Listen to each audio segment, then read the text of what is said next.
I am Sarah Miller, 38, and last weekend, my rep as the family peacemaker? Yeah, it totally backfired. The quiet stability I worked my butt off to keep solid, it blew up into a full-on emotional collapse in my own kitchen. The man I built a life with for 15 years, Ethan, was dead. Killed in a car accident on a Friday night. I thought he was out of town for work. But that wasn't even the part that broke me. No, that came seconds later when a cop, his eyes twitching like he didn't want to say the words, told me he hadn't been alone. He died with a woman named Natalie Carr, his mistress. Her name didn't mean anything to me, until the officer added that she left behind twin daughters, 6 years old, no next of kin, no grandparents, no one. And then he asked, "Would you consider taking them in, Mrs. Miller?" I remember blinking, numb, not because I needed time to think, but because I needed time to breathe. To understand how my entire life had combusted in under 2 minutes. My husband was dead. He had another life. 2 daughters. And now the world expected me to mother them? The next 24 hours blurred into grief calls and funeral prep, empty fridge doors swinging open and my phone buzzing nonstop with "I'm so sorry" messages from people who probably knew more than I did. But no one really saw me, not as the wife, not as the betrayed, not even as the woman who'd soon have to face 2 children who would never again see their mother, and now might be handed to the woman their father lied to for years. When they arrived, small suitcases, blank expressions, matching braids, it felt like a movie playing out for someone else. I stood in the doorway, hands trembling, dressed in the same clothes from the night before. The social worker said, "This is temporary. Just until we sort placement," I nodded. But the way the girls looked at me, one clutching the other's sleeve like she might float away without her, there was no temporary in their eyes, just fear, loss. And something else? Expectation? Hope? I don't even know. What I do know is, I let them in. I didn't say much. Just led them to the guest room that still smelled like fresh paint. They sat on the bed, stiff and silent. I made peanut butter sandwiches and set them on the nightstand without a word, and then I locked myself in the bathroom and sobbed so violently I gave myself a nosebleed.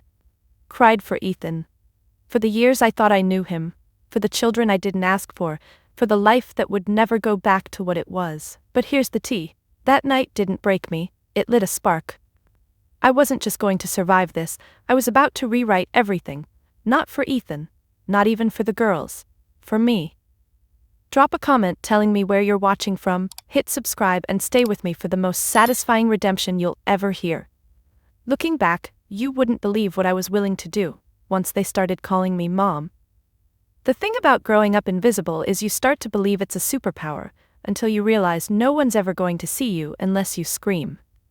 I was the middle child, always sandwiched between my overachieving older sister and my effortlessly charming younger brother. Julia got scholarships, plaques, and a doctor husband who wore tailored suits even on Sundays. Ben got into trouble, but the kind of trouble everyone laughed off. Charming, wild, free. And me?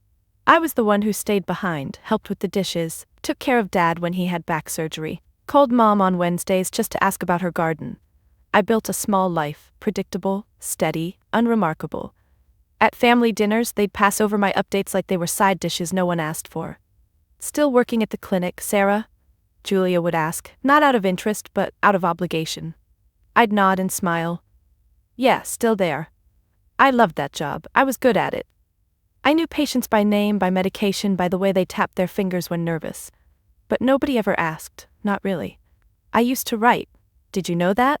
Stories, essays, poems, whole notebooks full. I won a state writing contest in high school.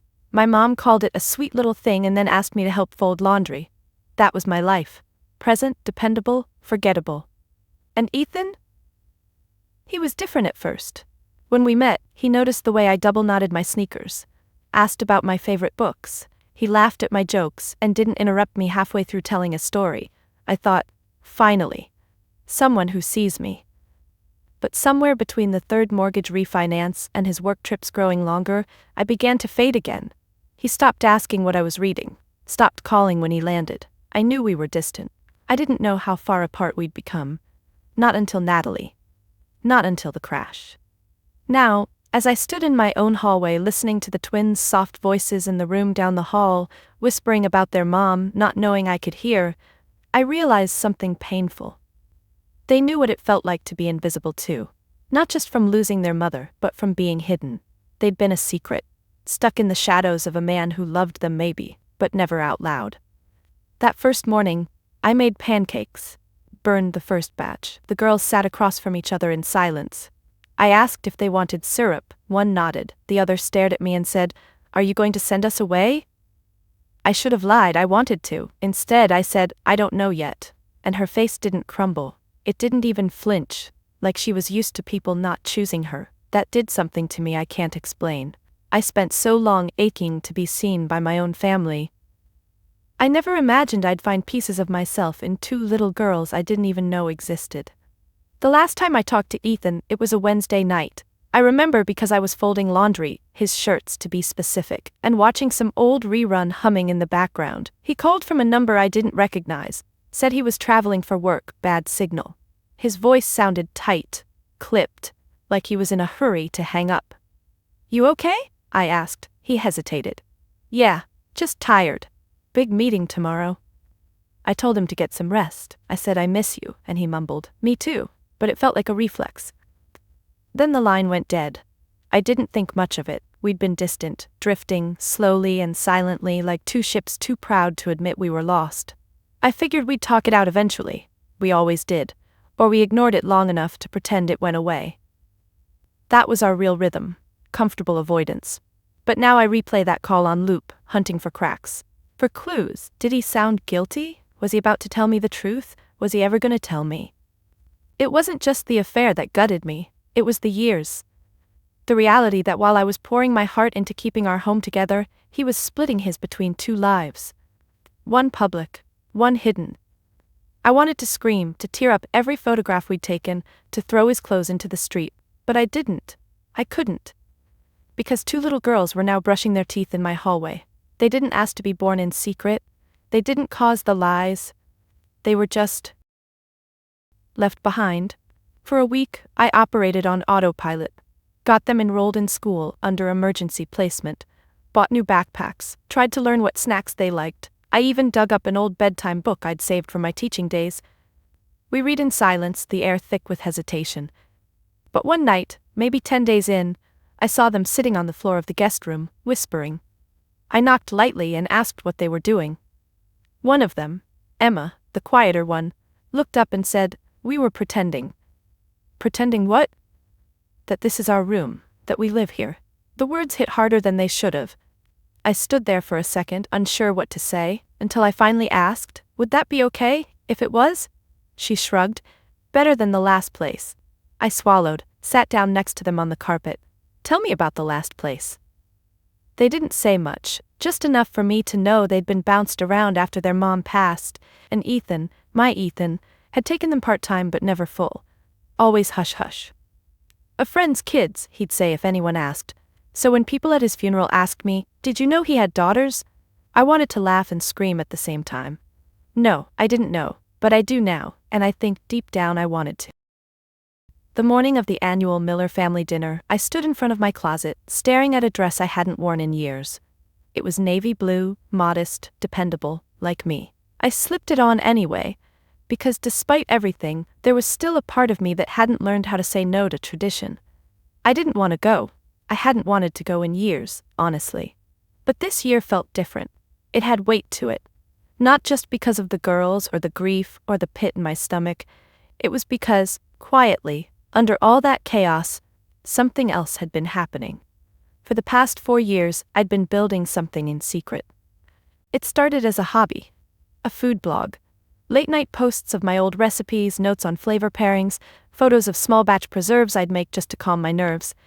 I called it Sweet Starts. At first it had 10 followers, mostly bots, I'm sure. But I kept writing, sharing, teaching others how to make the things my own mother never had time to show me. Then came the email. A reader from Minneapolis who tried my plum chutney recipe and asked if she could order a jar.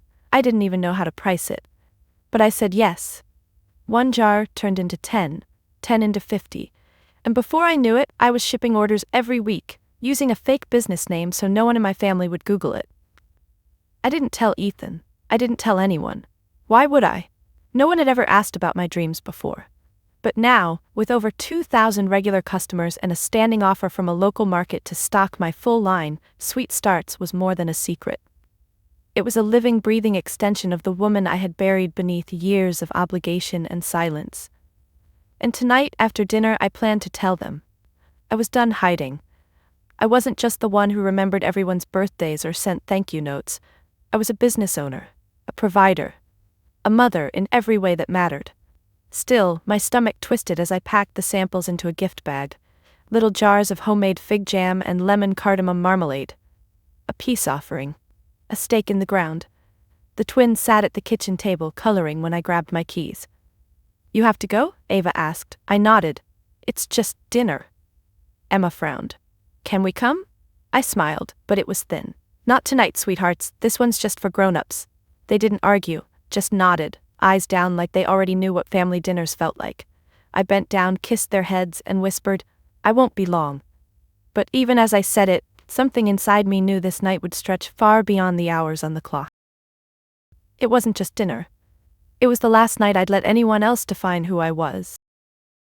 The moment I walked into my parents' house, I knew it had already begun. Not dinner, the show.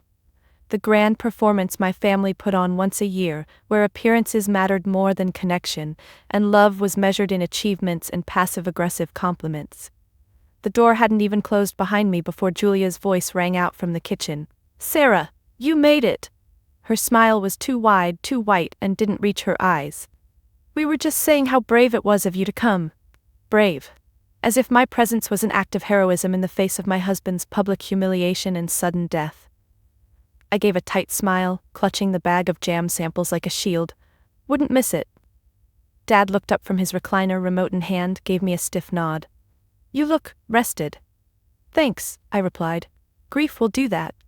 Ben wandered in with a glass of whiskey, slouching like he'd been born into comfort. "Still working at that little clinic?"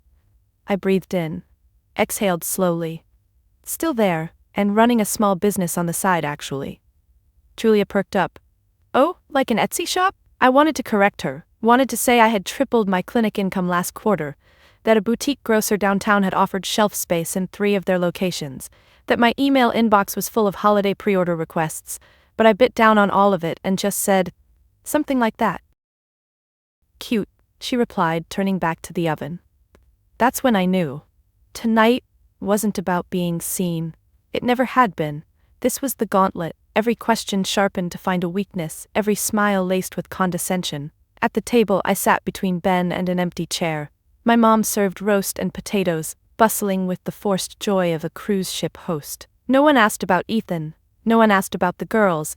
Instead, Ben launched into a monologue about a failed crypto venture that somehow still made him a visionary, while Julia recounted her daughter's private ballet recital with the kind of reverence usually reserved for Nobel Prizes. When I finally spoke, just to mention the twins and how we'd started baking together, Julia froze mid-sip of wine. "You're keeping them?" The words dropped like glass. Everyone stopped. I looked around. 4 pairs of eyes stared back like I'd said something obscene. "They're children," I said quietly. "They're not yours," my father added. Not cruel, just flat. Like he was stating a fact. "They're what's left," I replied, "and I'm not gonna let them grow up knowing they were treated like baggage." A heavy silence followed. My mom cleared her throat and asked if someone could pass the gravy. No one did. That's when I realized this wasn't a family dinner. It was a tribunal. And my crime? Disrupting the narrative, choosing love that didn't follow bloodlines, finding joy without their permission. Still, I sat straighter. I wasn't finished, not yet. Let them bring their questions. I had answers they weren't ready for. The moment it shifted was so quiet, it almost didn't register. We were clearing plates. Julia stood at the sink, rinsing dishes as if washing away the awkward tension. My mother fiddled with dessert spoons. My father sat stiff at the table, swirling his wine like he wished it were something stronger. Then Ben spoke. "I just think it's kind of reckless, taking on someone else's kids. I mean, they're not your responsibility, Sarah. You're not their real mother." I looked up. My hands froze mid-reach for the jam bag I'd brought. "What did you say?" He shrugged, eyes not quite meeting mine. You're grieving. Maybe not thinking clearly. We're just concerned. There it was. Concern. The word they use when they want to control you but make it sound like love. My mother chimed in softly as if rehearsed. You've always had such a big heart, sweetheart, but this is a big decision, and those girls, they're a reminder of something ugly. I stood up slowly, heart pounding. They're not reminders, they're children, innocent, hurt, and they need someone. Julia turned from the sink. And what about you? What do you need, Sarah? Have you even thought about that? You've always been the one to fix things no one asked you to fix. I swallowed hard. Maybe I finally want to fix something that matters. And then it came. Sharp, loud, final. You're making a mistake, my father said. You've gone off the rails. And if you're going to keep playing house with someone else's mess, then maybe it's time we set some boundaries. Silence. Boundaries. The word thudded in my chest. He looked at my mother, then Julia, then Ben. We've talked about this, and we think it's best if you take some space from all of us. My ears rang. You're cutting me off? I asked, voice almost a whisper. No one's cutting you off, my mother said too quickly. We're just stepping back, giving you room to figure things out. I laughed, but it cracked halfway out. That's rich. You're not stepping back, you're erasing me because I'm not playing your game. Julia shook her head. This doesn't have to be dramatic, Sarah. But it already was. Because after all these years of feeling small, overlooked, dismissed, here it was, official. Not a whispered slight, not an eye roll behind my back, a formal exile. I looked down at the jam bag, still unopened. This was supposed to be a surprise, I said, voice shaking. I brought something, I've been building something. But you know what? You don't deserve it. I picked up the bag, turned toward the door. Where are you going? Ben asked, suddenly less smug. Home, I said. To your kids, my father scoffed, like the word offended him. I paused in the doorway, turned back just long enough to say, yes, my kids, the only family that actually wants me there. And I left, not with a bang, but with the kind of silence that follows a line you can't ever uncross. I hadn't even made it to the end of their driveway when my phone rang. At first, I ignored it. I was still too stunned, hands shaking on the wheel. My heart thudded like it was trying to keep up with the moment, lungs tight from holding back the tears I didn't want to give them the satisfaction of causing. But the phone rang again, and again. Finally, I pulled over and answered, expecting it to be the sitter, or worse, another family member calling to twist the knife. But it wasn't. Hi, is this Sarah Miller? The voice was unfamiliar, professional but kind. Yes, I said warily. This is Janet Holmes. I'm calling from Olive and Ivy Market. You submitted some product samples last month? My stomach dropped. I sat straighter. Yes, I did. Well, I'm calling to let you know that not only were your preserves unanimously approved by our board, but we'd like to place a standing order for the holiday season. We'd love to feature sweet starts in our regional winter campaign. I blinked. Wait, you're serious? We are. We'll need about 200 units to start across your top 3 flavors. We'll take care of design and distribution. There's also a small press feature, nothing huge, just a regional spotlight, but we'd love to include your story. I laughed. Not out of joy at first, out of disbelief, out of timing so precise it bordered on divine comedy. I'm sorry, I said, breathless. This is just, I wasn't expecting this, not tonight. She chuckled gently. Well, I hope it's good news. It is. It's everything. We hung up after going over a few basic steps. I promised to send over inventory projections by the end of the week. I sat there for a long time in that dark car, parked under a street lamp, staring out the windshield like I was seeing a new world form in front of me. They disowned me 20 minutes ago. And now, Sweet Starts, the thing they never knew about, never cared to ask about, had just taken its first real leap into the world. Not a hobby, not cute, a real business, a future. And it hit me all at once. I didn't need their approval anymore. I never had. I had built something with my own 2 hands between early morning shifts and late night breakdowns, something mine. I started the car, drove home with the windows down, letting the cold night air clear the last of their words from my skin. When I walked through the door, Ava and Emma were asleep on the couch, wrapped in one blanket, the TV still playing some cartoon on mute. One of them had fallen asleep holding the teddy bear we'd picked out together last week. I knelt beside them, brushed hair from their foreheads, whispered, We're gonna be okay. And for the first time since Ethan died, I truly believed it, because I hadn't just lost something that night. I'd gained clarity. And soon, they would too. The next morning, I didn't wake up to grief. I woke up to determination. I brewed coffee like I always did, but this time I poured it into the travel mug Ethan never used, the one I'd bought for him during a trip he never showed up for. I filled it anyway, symbolic maybe, but I needed it. A quiet rebellion. The girls were still asleep when I emailed Olive and Ivy my inventory estimates. I hit send with a steadiness I hadn't felt in months. No second guessing, no need to ask anyone what they thought. I thought it was enough, and that was new. Around 10 a.m. I got a text from Julia. "Hey, we didn't mean for it to go that far. Call me?" I stared at the screen, thumb hovering over reply. Then came another. "Dad didn't mean it. He was just overwhelmed. We all are. We love you." And just like that, they were backpedaling. It didn't take a genius to figure out why, because the second Olive and Ivy posted the campaign teaser on their Instagram and tagged Sweet Starts, the calls started. The attention shifted. My name had currency. But this time I wasn't cashing it in for their approval. I called Julia back, let her talk first. "Sarah, we were just caught off guard. You know how Dad gets. And I think maybe we overreacted. We just don't want you to isolate yourself." I let the silence stretch until she got uncomfortable. Then I said, "You didn't overreact. You were very clear." "Well, yeah, but things change. Maybe we should start over." "You want to start over because a grocery store likes my jam?" She hesitated. "That's not fair." "No," I said.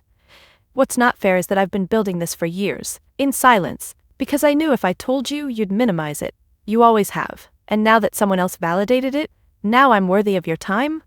Come on, Sarah, we're family."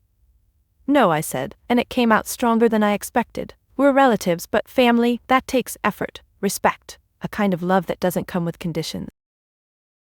More silence. "I'm not mad," I added. "I'm done." I hung up. I didn't slam the phone or cry afterward. I just let go, like setting down a heavy bag I'd been carrying for decades. Later that day, the girls and I made cookies. Ava measured everything meticulously. Emma got flour on her nose and didn't care. We laughed, really laughed. And I thought, this is what it feels like to be chosen back. Not out of duty, not for performance, but because they wanted to be here. With me. That night, I looked around our small kitchen, messy, loud, warm, and realized the only approval I needed was already sitting across from me, dunking a cookie into milk and calling me Mom, like it was the most natural word in the world. And for the first time in my entire life, it actually felt like it fit. That weekend we hosted our first Friday breakfast bash. A silly name Emma came up with while we were baking cinnamon rolls on a Wednesday night. "It's like Sunday dinner," she'd said, "but for us, on Fridays, because Sundays are for other people's families." So Friday morning we rolled out dough at 6 a.m., music low, still in our pajamas. I made coffee while the girls set the table with mismatched plates and folded napkins into little triangles. No occasion. No guests. Just us. Our way of saying, this is real.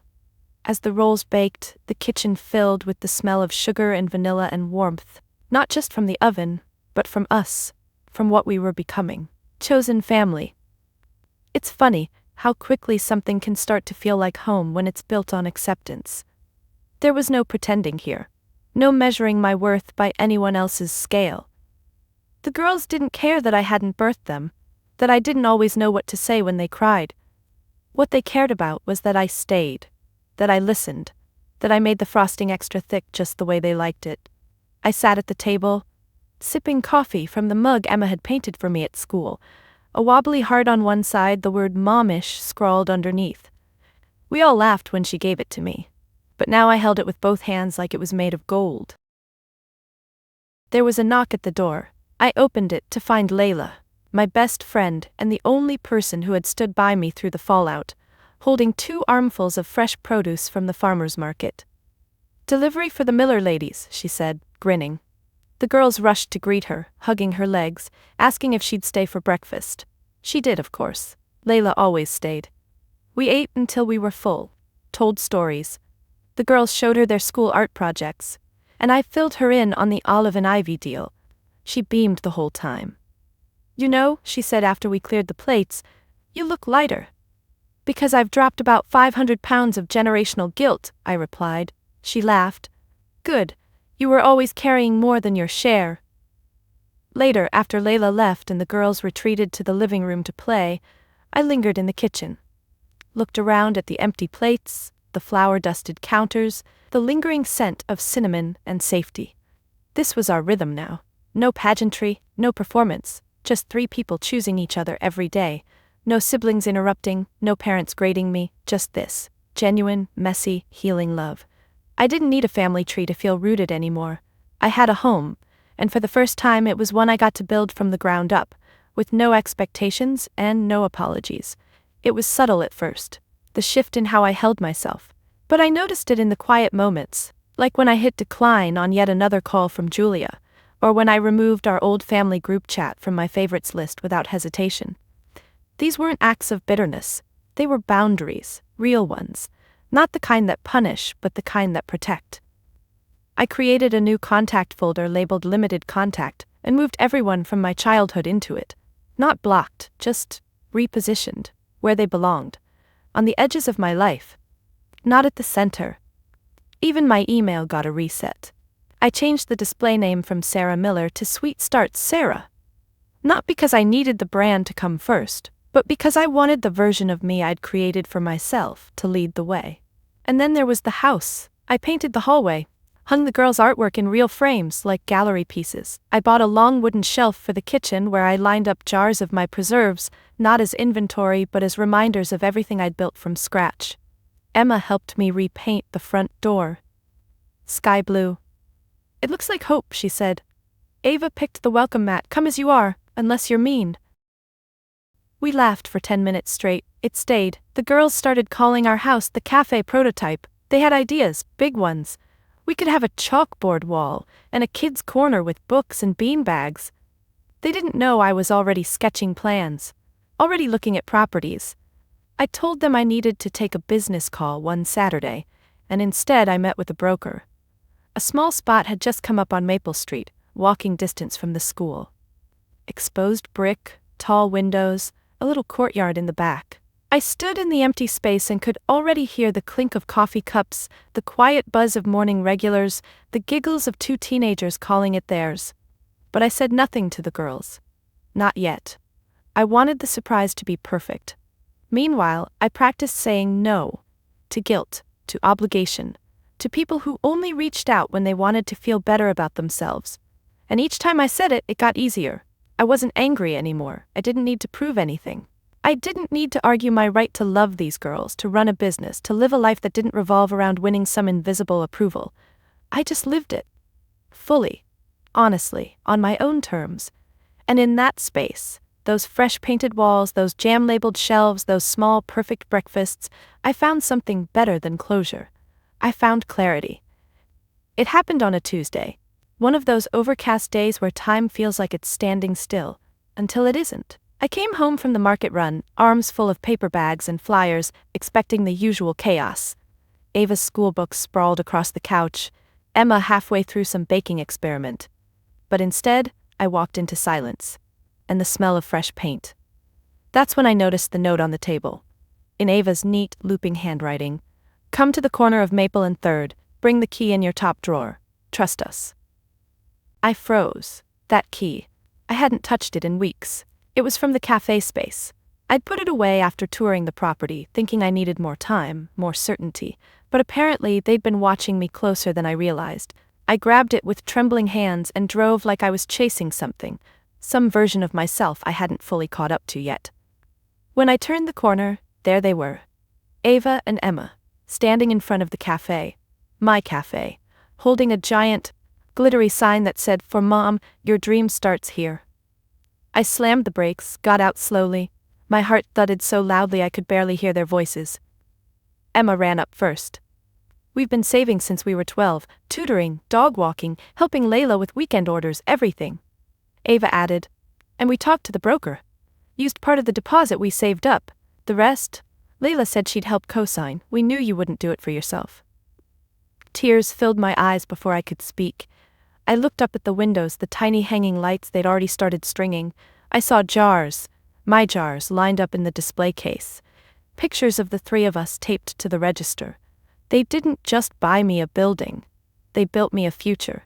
How did you? I started, but Emma cut me off, eyes shining. Because you gave us one. I knelt down, pulling them both into the tightest hug I could manage. We stayed like that on the sidewalk, and yet people passing by, cars honking, the world moving, but our moment stayed still. They didn't owe me this. They didn't have to choose me. But they did, over and over again. Inside they showed me everything. Little touches I never mentioned but always dreamed of.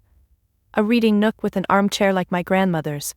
A wall painted with the Sweet Starts logo in Ava's careful brushstrokes.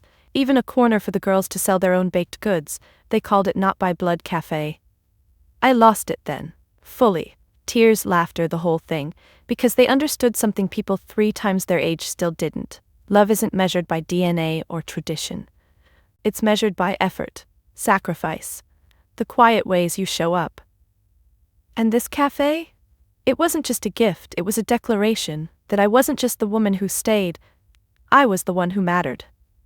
The first morning I unlocked the café doors, the sky was the soft gray of early spring and the air smelled like possibility.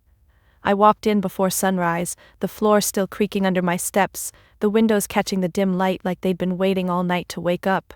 Everything was quiet, still. Perfect. I took it all in, the chalkboard menu, the jars of preserves lined like soldiers behind the counter, the table by the window with the flower vase Emma insisted on, even if she hated flowers because it looked welcoming, and the tiny bell above the door that Ava had found at a flea market and cleaned until it shone. This was it. My new beginning. No Ethan, no secrets, no cold silences at family dinners, just warmth, choice, love. The girls arrived half an hour later, still in their pajamas, hair wild, carrying pastries and paper cups. They moved like they belonged here, because they did. We opened without a grand announcement, no ribbon-cutting ceremony, just a hand-lettered sign that said, "Open, come as you are." It was enough. The first customer was an elderly woman from the neighborhood. She ordered a coffee and a scone and asked if I was the jam lady. I smiled and said, "Guilty." She nodded and said, "Been waiting for someone like you."